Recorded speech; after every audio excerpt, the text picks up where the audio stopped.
Good afternoon students. কাল নিশ্চয়ই তোমরা কমপ্লিট করেছো গ্যাস্ট্রোইন্টেস্টিনাল সিস্টেমের অ্যানাটমি অ্যান্ড ফিজিওলজি। জাস্ট একটা ওভারলুক না করে নিলে যে সমস্যাটা হবে, তোমরা সাডেনলি ফার্স্ট ইয়ারে পড়েছো, সেকেন্ড ইয়ারে অনেক ডিজিজ পড়তে হবে, আমাদেরকে ডেপথে পড়তে হবে, তখন আমরা অ্যানাটমি পড়ার সময় পাবো না। সেই কারণে অ্যানাটমিটা একবার দেখে নিতে হবে, ঠিক আছে? আমরা এখন জাস্ট একটু জিস্ট করে মোটামুটি কি ইনভেস্টিগেশন হয়, জিআই সিস্টেমের কি পার্ট আছে একটু দেখে নেব, ওকে? তাহলে জিআই সিস্টেমে মেনলি দুটো part, upper GI tract, lower GI tract. তোমরা কিন্তু কখনো এই জিআইটি শর্ট ফর্ম লিখবে না, কেননা এখন থেকে যদি লেখা শুরু করো তাহলে ইন ফিউচারে আর কখনো ফুল ফর্মটা জানতেই পারবে না, ভুলেও যাবে। সেই জন্য তোমরা যখন লিখবে ফুল ফর্ম লিখবে gastrointestinal tract, lower gastrointestinal tract. তাহলে main function of upper GI ট্র্যাক্টের কী আছে? Injection and digestion of food, main function. And lower GI ট্র্যাক্টের মেন ফাংশন স্মল ইন্টেস্টিনের ডাইজেশন কমপ্লিট করে, আর সেখানে নিউট্রিয়েন্টস যেগুলো আমরা খেলাম বা যে ফুডটা আমরা নিয়েছি সেটা থেকে নিউট্রিয়েন্টসগুলোকে অ্যাবজর্ব করে। লার্জ ইন্টেস্টিন কী করে?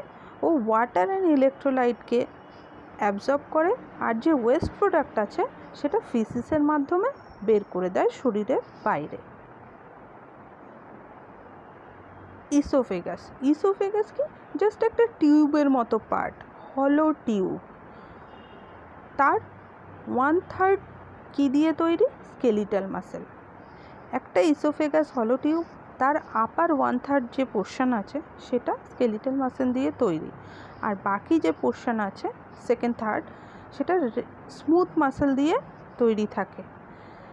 এর কাজ হচ্ছে মিউকয়েড বা মিউকাস সিক্রেট করা, যেটা আমরা ইমিউন সিস্টেমে পড়েছিলাম।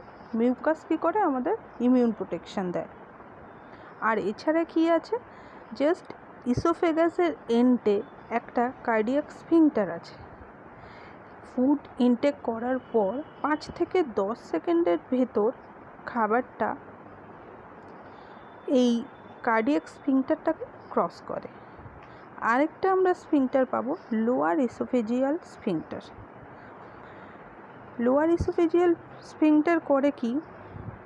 যে ফুডটা আমি নিয়েছি, কনজিউম করেছি, সে যখন স্টমাকে পৌঁছায় তখন ফুডটা যাতে আবার ব্যাক করে ওপরে বা নিচে চলে যেতে পারে না, সেটাকে সে ব্লক করে। মানে prevent reflex of food in the stomach back into the lower oesophagus swallowing. তোমাদের এখানে একটা কাজ আছে, সেটা হচ্ছে ডিগ্লুটেশন। ডিগ্লুটেশনের মিনিং কি খাতাতে লিখে ফেলো, কেননা এটা তোমাদের পরীক্ষাতে অবজেক্টিভে আসে। ডিগ্লুটেশন মিন্স বলে একটা ওয়ার্ড দিয়ে দিল, বা ট্রু ফলস, দিস ইজ ডিগ্লুটেশন, তখন এটা জানতে পারবে না। খাতাটা সবসময় MSN1 খাতা নিয়ে বসো। ছবিটা দেখো, লোয়ার ইসোফেজিয়াল স্ফিংটার যেখানে দেখতে পাচ্ছ সেখানে কি আছে? এই স্ফিংটারটা ফুডটা যখন এখান থেকে নামলো স্টমাকে এলো, তখন ফুডটাকে ওপরে রিভার্ট ব্যাক করতে বাধা দেয়, ঠিক আছে? মানে স্টমাকেই থাকতে রেস্ট্রিক্ট করে, স্টমাক থেকে বেরোতে দেবে না, ও ওপরে যেতে দেবে না, ওকে? স্টমাকের কি আছে? মোটামুটি 5 লেয়ার্স অফ স্মুথ মাসেল আছে, আমরা জানি, ট্রান্সভার্স, রাউন্ড, তাই তো, লংজিটিউডিনাল। এছাড়া কি আছে তোমরা পড়েছো বলে আমি আর জাস্ট একটা জিস্ট করেছি, ভেগাস নার্ভ। ভেগাস নার্ভ কী করে? যে নার্ভাস সাপ্লাই আছে সেটা ভেগাস নার্ভ সাপ্লাই করে, আর স্টমাকের যে পেরিস্টালসিস মুভমেন্ট হয় সেই মুভমেন্টের জন্য ফুড স্টমাক থেকে ইন্টেস্টিন বা আউট অফ দ্য বডি হয়। এক্ষেত্রে কি হয়? স্টমাকে অল্টারনেট কন্ট্রাকশন অ্যান্ড রিল্যাক্সেশন হয়, যার জন্য আমরা পরের ছবিটায় দেখতে পাবো কেমনভাবে ফুডটা আস্তে আস্তে এগিয়ে আসে। আর কাইম কাকে বলে? কাইম হচ্ছে খাওয়া মানে ইনজেকশন করার সময় যে আমরা ম্যাস্টিকেশন করি, সেই ম্যাস্টিকেশনের জন্য যে একটা খাবারের দলা তৈরি হয় সেটাকে আমরা বলছি কাইম। বা এই যে ফুডটা তুমি নিয়েছো বা পার্সন নিয়েছে, খেয়েছে, তখন কি হয়, ওই মুভমেন্টের জন্যেই ফুডটা আস্তে আস্তে ফরওয়ার্ড মুভ করতে শুরু করে, মানে সামনের দিকে এগিয়ে যায়, মানে নিচের দিকে এগিয়ে যায়। ছবিটা দেখো, পেরিস্টালসিস মুভমেন্টটা কেমন দেখানো আছে। Contraction, relaxation.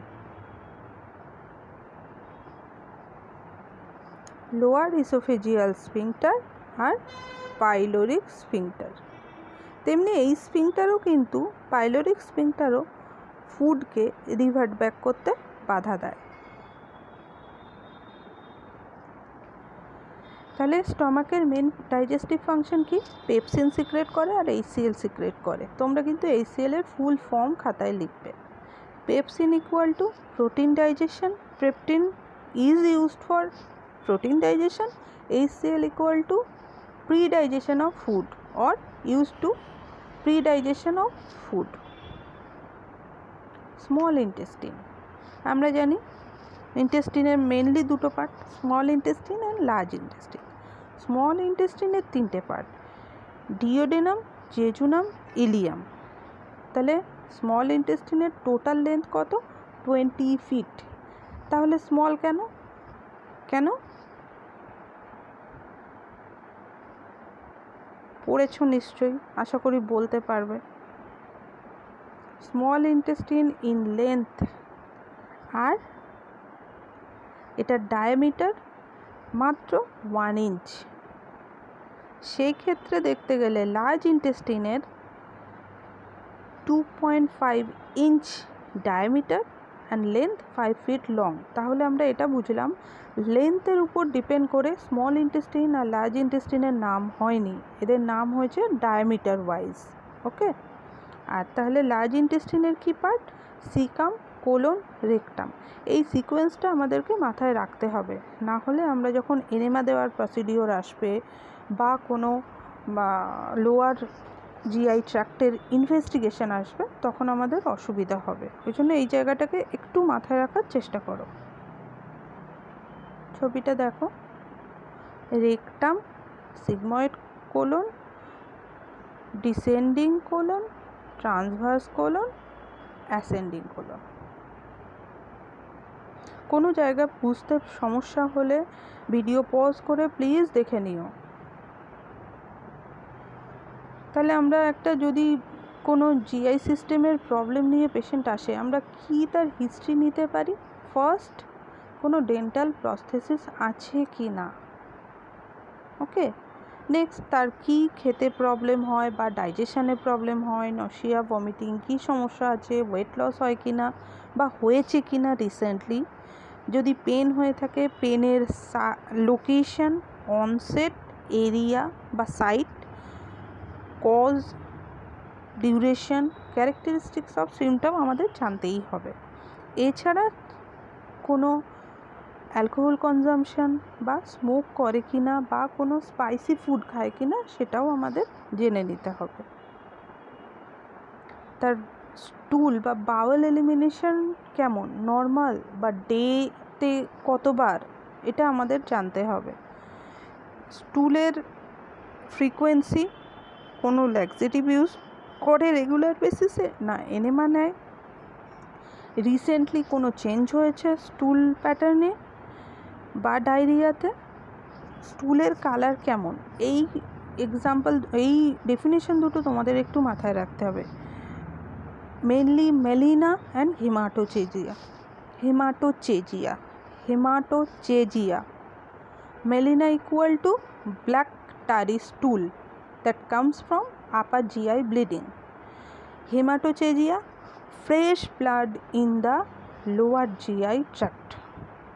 একদম মাথায় ঢুকিয়ে নাও, 2-4 বার প্রোনাউন্স করো, ওকে। এছাড়া কোনো মেডিসিন নেয় কি না এবং এই সিমটমগুলো রিলিভ করার জন্য কোনো ট্রিটমেন্ট সে নেয় কি না এটা আমাদের জানতে হবে। আচ্ছা, আমাদের অ্যাবডোমেনের মোটামুটি 4টে ভাগ যদি করা হয় বা কোয়াড্রেন্ট ওয়াইজ কিছু অর্গান পড়ে, সেটা একটু দেখে নিই। দেখো, রাইট আপার কোয়াড্রেন্ট, নিজেরা হাত দিয়ে ফিল করার চেষ্টা করো। Right upper quadrant, liver, gall bladder, duodenum, right kidney, hepatic flexure of colon. ছবি খুললে, বই খুলে ছবিটা দেখো। Right lower quadrant, caecum, appendix, right ovary and fallopian tube. Lower left upper quadrant, stomach, spleen, left kidney, pancreas,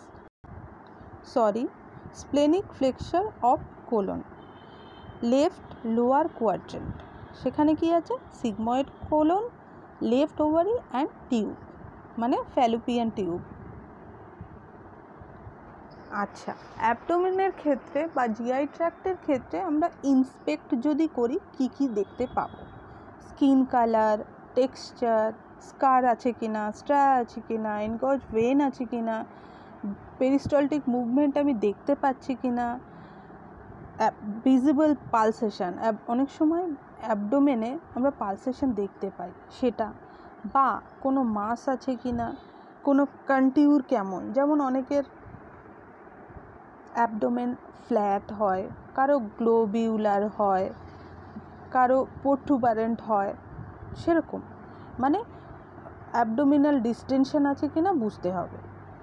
R abdominal distension দেখার main যে nursing intervention সেটা হচ্ছে অ্যাবডোমিনাল গার্থ নেওয়া। তাহলে অ্যাবডোমিনাল গার্থ নিতে গেলে আমাকে কি করতে হবে? অ্যাবডোমিনাল সার্কামফারেন্স টেপ মেজার দিয়ে মেজার করতে হবে। সেটা কোথায়?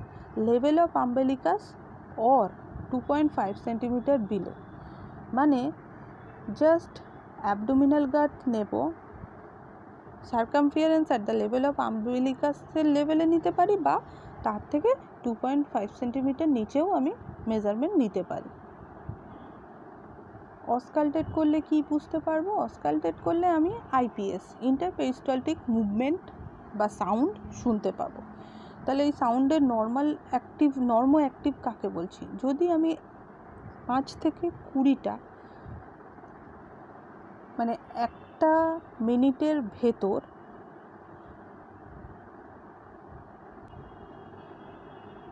স্টেথো অসকালটেট করার জন্য অ্যাবডোমেনে দেয়ার, একটু ব্রেকের জন্যে, তো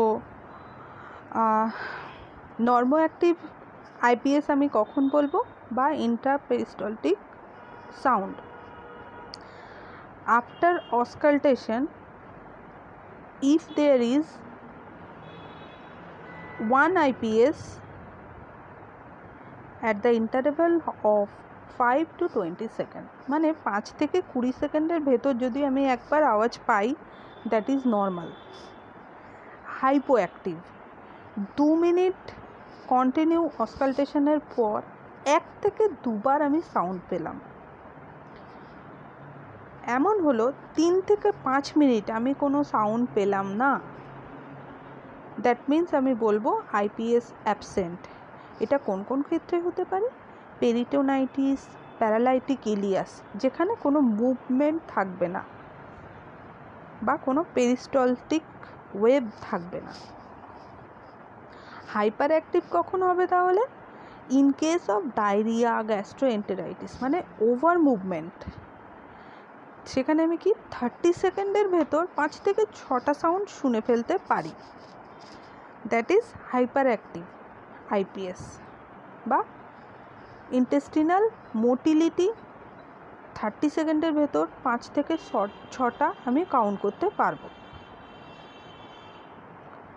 নেক্সট, যদি আমি পারকাশনে আসি, পারকাশনের ক্ষেত্রে কি বুঝতে পারি?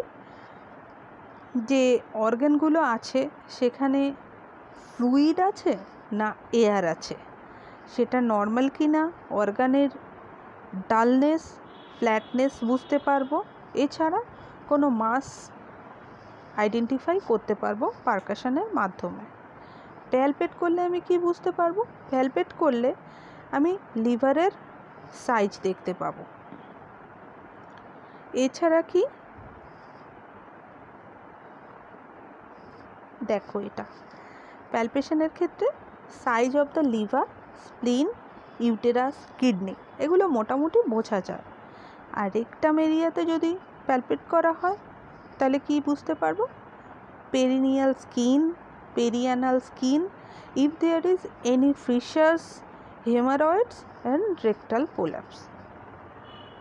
তোমরা প্লিজ প্রোনাউন্স করার চেষ্টা করো।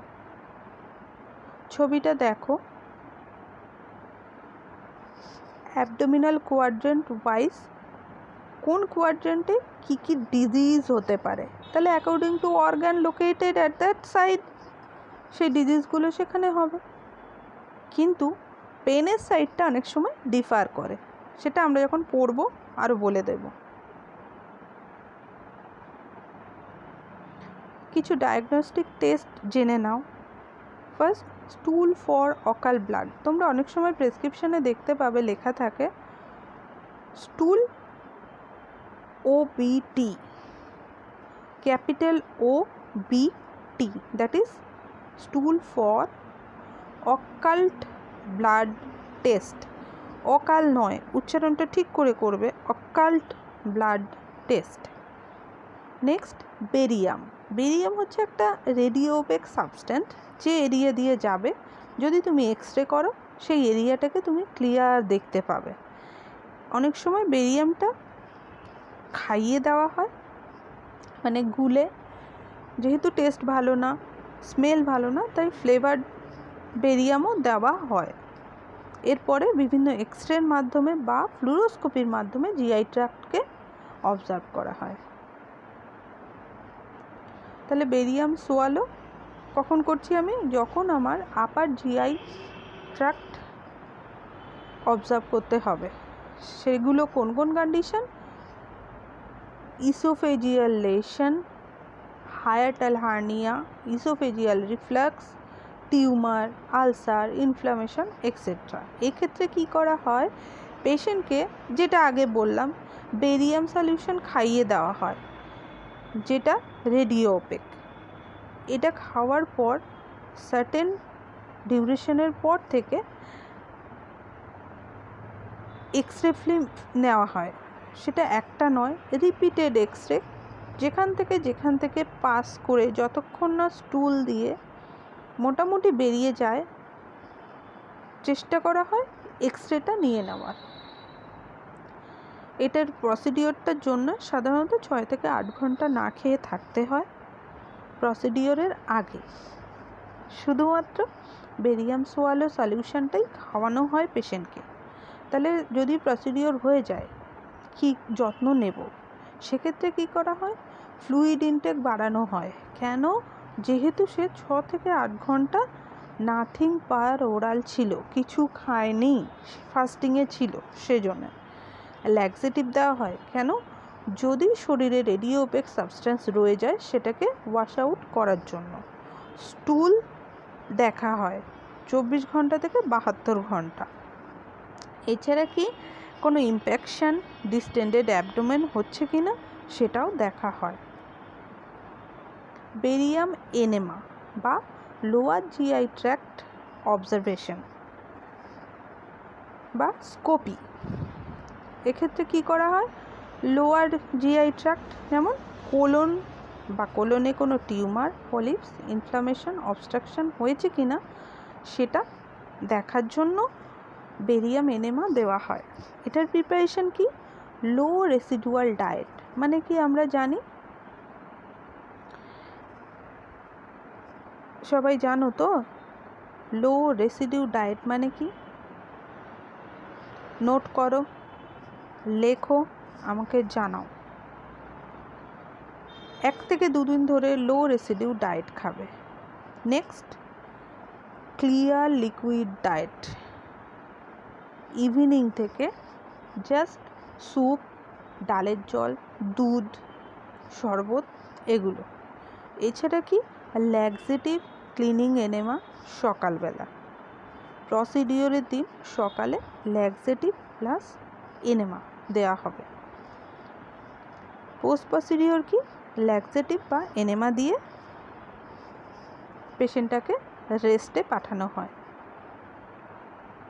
এন্ডোস্কোপি, এই ওয়ার্ডগুলো তোমরা বা এই ইনভেস্টিগেশনগুলো তোমরা যে কোনো জিআই ট্র্যাক্ট ডিসঅর্ডারের ক্ষেত্রে দেখতে পাবে বা নামগুলো বারবার আসবে, তখন কিন্তু আমরা এগুলো আর পড়ব না, এখন থেকেই পড়ে নাও। এন্ডোস্কোপি, এন্ডো মানে ভেতরে, তাহলে স্কোপ যে মেশিনটা, স্কোপি মানে দেখা, তাহলে ভেতর দেখা যে যন্ত্র দিয়ে, তাকে এন্ডোস্কোপ বলছি, আর প্রসেসটাকে বলছি এন্ডোস্কোপি। তাহলে এই যে মেশিনটা তোমরা দেখতে পাচ্ছ, এই যে ইনস্ট্রুমেন্টটা শুয়ে আছে এই অবধি পেশেন্টের ভেতরে ঢোকে না, এই জিনিসটা পেশেন্টের শরীরের ভেতর ঢোকে। ওকে, এটা মেশিনের সাইডে থাকে।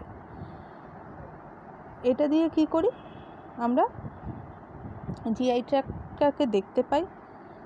এছাড়া এটা একটা থিন ফ্লেক্সিবল শ্যাফট, মানে এই শ্যাফটটা হচ্ছে থিন খুব আর ফ্লেক্সিবল। কেন? যেহেতু ইসোফেগাস দিয়ে পাস করবে, না হলে ইনজুরি হওয়ার চান্স থাকবে, সেই জন্য যাতে ইনজুরি না হয় তাই এই রুটটা বা এই শ্যাফটটা খুব সফট অ্যান্ড ফ্লেক্সিবল হয়। দেখো, লোয়ার জিআই ট্র্যাক্ট এই অবধি বলেছিলাম এটা বাইরে থাকবে, আর লোয়ার জিআই ট্র্যাক্টে ইনসার্ট করানো। আপার জিআই ট্র্যাক্ট দেখো, স্ফিংক্টার অবধি পৌঁছে গেছে।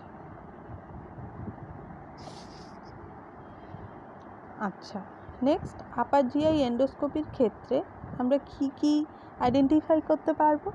GI bleeding, gastric cancer, gastric ulcer, duodenal ulcer, এছাড়া কোনো টিউমার, হার্নিয়া, ইসোফেজিয়াল স্ট্রিকচার, এগুলো আমরা আপার জিআই এন্ডোস্কোপি করলে জানতে পারবো। তাহলে এবার থেকে বুঝতে পারছো তো, বা বলতে পারবে তো, কেউ যদি পেশেন্ট এসে জিজ্ঞেস করে যে আমার এন্ডোস্কোপি বলেছে দিদিমণি, তাহলে আমি এটার মানে কি, আশা করি বলতে পারবে। তাহলে এটার জন্য প্রিপারেশন কি, সেম আগের দিন রাতে 6 থেকে 8 ঘন্টা পেশেন্ট না খেয়ে থাকবে বা এনপিএম থাকবে, অ্যান্টিকোলিনার্জিক্স বা অ্যাট্রোপিন, সিডেটিভ, এগুলো পেশেন্টের কাছে রেডি রাখতে হবে এবং সিডেটিভ দিতে হবে। সিডেটিভ যাদের গ্রুপ পড়েছে তারা প্লিজ দেখে নাও সিডেটিভ বলতে কোন কোন ড্রাগকে বলা হচ্ছে। ডেঞ্চার থাকলে সেটা রিমুভ করতে হবে। কেন? যেহেতু এন্ডোস্কোপি আপার জিআই, তাহলে মুখ দিয়ে ঢুকবে আমার ইনস্ট্রুমেন্টটা, তাহলে তখন যেন ডেঞ্চারটা খুলে না আসে, সেজন্য। লিগনোকেন স্প্রে কী করবে? লোকাল অ্যানাস্থেশিয়া দেবে যাতে পেশেন্টের ব্যথা না লাগে। এছাড়া আমাদের গলায় কিছু গেলে আমরা কাফ রিফ্লেক্স শো করি তো, বা মুখে কিছু ঢোকালে তুমি কি ঢোকাতে দেবে না, তাহলে জায়গাটাকে যদি অ্যানাস্থেটাইজ করা হয় তাহলে পেশেন্টটা কোঅপারেট করবে, মেশিনটা আমরা ইজিলি ইনসার্ট করতে পারবো ভেতর। আর পেশেন্টের পজিশন হবে লেফট সাইড লাইং পজিশন। যদি কারো মনে না পড়ে left side lying position, please fundamental বই খুলে দেখে নাও।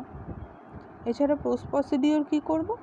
যতক্ষণ না পেশেন্টের গ্যাগ রিফ্লেক্স রিটার্ন করছে, অন্তত 2 থেকে 4 ঘন্টা পেশেন্ট না খেয়ে থাকবে। কেন? যদি তুমি এই সময় মুখে কিছু দাও, যেহেতু তার রিফ্লেক্স নেই, রেসপিরেটরি ট্র্যাক্টে ফুডটা চলে যাবে। সেই জন্যে যতক্ষণ না গ্যাগ রিফ্লেক্স রিটার্ন করবে ততক্ষণ আমরা মুখে কিছু অ্যালাউ করব না।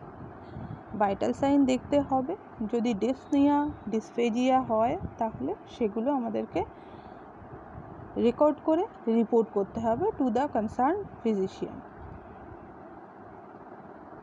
কোলোনোস্কোপি, নাম থেকেই বুঝতে পারছো কোলনকে দেখতে হবে, বা কোলোনোস্কোপ দিয়ে পরীক্ষা করার পদ্ধতি হচ্ছে কোলোনোস্কোপি। তাহলে কি? To visualise the colon. তাহলে আমরা কেন করব? To identify tumour, colonic cancer, colonic polyps. এছাড়া যদি কোনো অ্যাক্টিভ ব্লিডিং হয়, তাহলে আমরা কি পড়লাম? Active bleeding from the colon কি বলছি লিখে ফেলো। নেক্সট, এটার প্রিপারেশন কি আছে? Clear liquid diet 24 hours before. তাহলে এটা দেখলে মোটামুটি লোয়ার জিআই ট্র্যাক্টের যদি কোনো ইনভেস্টিগেশন থাকে সেক্ষেত্রে হয় লো রেসিডিউ ডায়েট বা লিকুইড ডায়েট বা এনপিএম, এনেমা, ল্যাক্সেটিভ এগুলো দিয়ে আমার লোয়ার জিআই ট্র্যাক্টটাকে ক্লিন রাখার চেষ্টা করা হয়। কেন? আমি যদি কিছু ইনসার্ট করি তাহলে হার্ড মেটেরিয়ালের জন্যে আমি ঢুকতে পারবো না, রাস্তা ক্লিয়ার পাবো না, প্রসিডিওরটা ইনকমপ্লিট হবে সেজন্যে। তাহলে কি? ক্লিনজিং এনেমা, ডালকোলাক্স ট্যাবলেট প্রসিডিওরের আগে 8 ঘন্টা না খেয়ে থাকবে বা এনপিএম, লেফট সাইড নি ফ্লেক্সড পজিশন। তাহলে পোস্ট প্রসিডিওরে কি হবে আমাদের? Rest, vital sign monitoring, heart rate, blood pressure. তোমরা একদম এরকম ভিএস এইচআর লিখবে না, ফুল কথাটা ফুল ওয়ার্ড লিখবে। Vital signs, heart rate, blood pressure. এছাড়া সাডেন অ্যাবডোমিনাল পেন, কোনো পারফোরেশন হয়েছে কিনা সেটাও অ্যাসেস করতে হবে, ফিভার হলো কিনা, অ্যাক্টিভ ব্লিডিং হচ্ছে কিনা সেটাও দেখা আমাদের ইম্পর্টেন্ট নার্সিং অ্যাসপেক্ট। যদি সেরকম পেন কমপ্লেন করে পেশেন্ট তাহলে তাকে সিজ বাথ দেওয়ার ব্যবস্থা করতে হবে। নিশ্চয়ই তোমরা সিজ বাথ প্রসিডিওরটা শিখেছো ফার্স্ট ইয়ারে। না যদি মনে পড়ে আরেকবার ফান্ডামেন্টাল বই খুলে সিজ বাথ প্রসিডিওরটা দেখে নাও। দেখ, কোলোনোস্কোপি, এখানে কি করা হচ্ছে? যে স্কোপ সেটার পুরো পোর্শনটাই সিগময়েডস্কোপি দিয়ে end of sigmoid colon reach করেছে। এই এন্ডটাতে কি হয়? একটা ক্যামেরা থাকে, সেইটার মাধ্যমে আমরা ছবিটা বাইরে যে ভিউ বক্স থাকে সেখানে আমরা দেখতে পাই।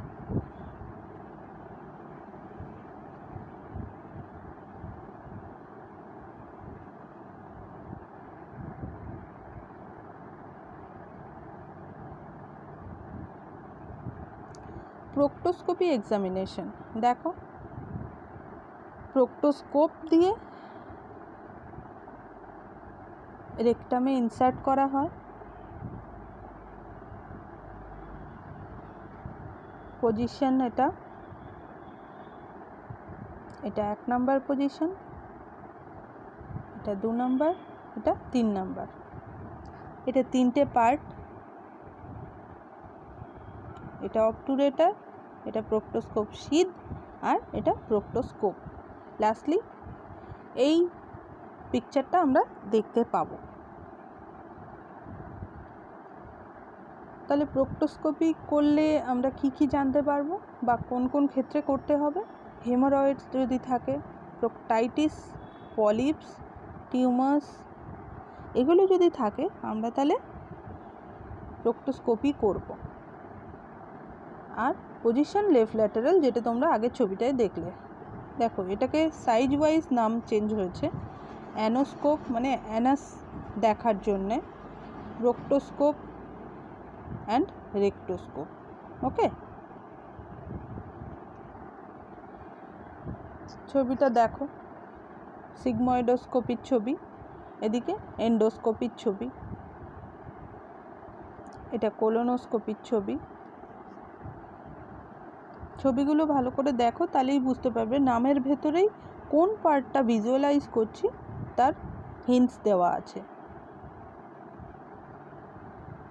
এটা এক ধরনের এন্ডোস্কোপি যেটা ক্যাপসুলের মাধ্যমে করা হয়। ক্যাপসুলটা রেডিও ওপেক সাবস্টেন্স যেটা পেশেন্টকে দেওয়া হয় জলের মাধ্যমে খেয়ে নেওয়ার জন্য। তারপরে এক্সরে ফিল্মের মাধ্যমে আমরা তার পজিশনটা দেখে নিই, ক্যাপসুল কোথা দিয়ে যাচ্ছে, কোথায় গাট মোটিলিটি কেমন সেটাও বোঝা যায়। দেখো ক্যাপসুল এন্ডোস্কোপি।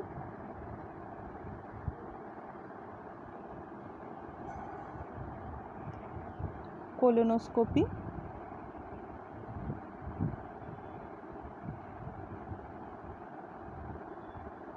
আচ্ছা এনজি টিউব, ন্যাজোগ্যাস্ট্রিক টিউব, এটা ফুল ফর্ম অনেকেই হয়তো জানো।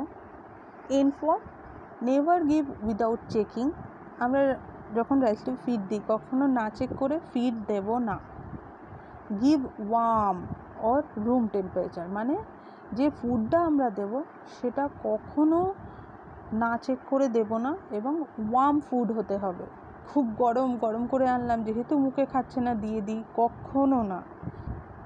Worm food should be give.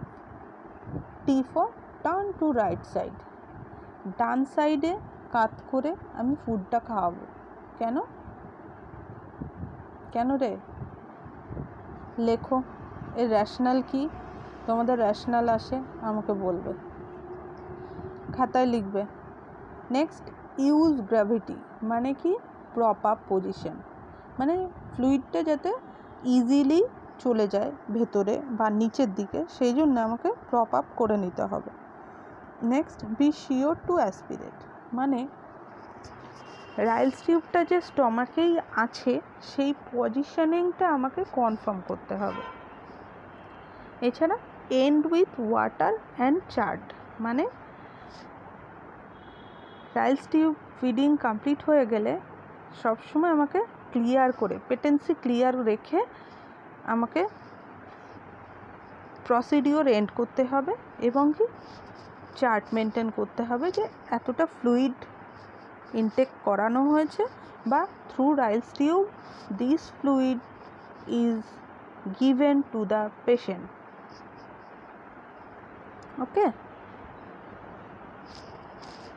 আজ এই অবধি থাক। আমি যে যে ছোট্ট ছোট্ট টাস্ক দিয়েছি লিখে ফেলো, যদি মনে হয় মনে নেই ভিডিও পজ করে আবার সেকেন্ড টাইম শোনো, দুবার শোনার টাইম দিচ্ছি। শোনার পরে আমি 60 জনের থেকে অ্যান্সার চাই, 56 জনের থেকে অ্যান্সার চাই। প্রত্যেকে খাতায় লেখো, লিখে ছবিটা আমাকে পাঠিয়ে দাও উইথ কোশ্চেন উইথ অ্যান্সার। ওকে, যে কোশ্চেনটা লিখবে তার নিচে অ্যান্সার, কোশ্চেন অ্যান্সার, এরকমভাবে। কোনো অসুবিধা হলে ফোন করো। ওকে, বাই।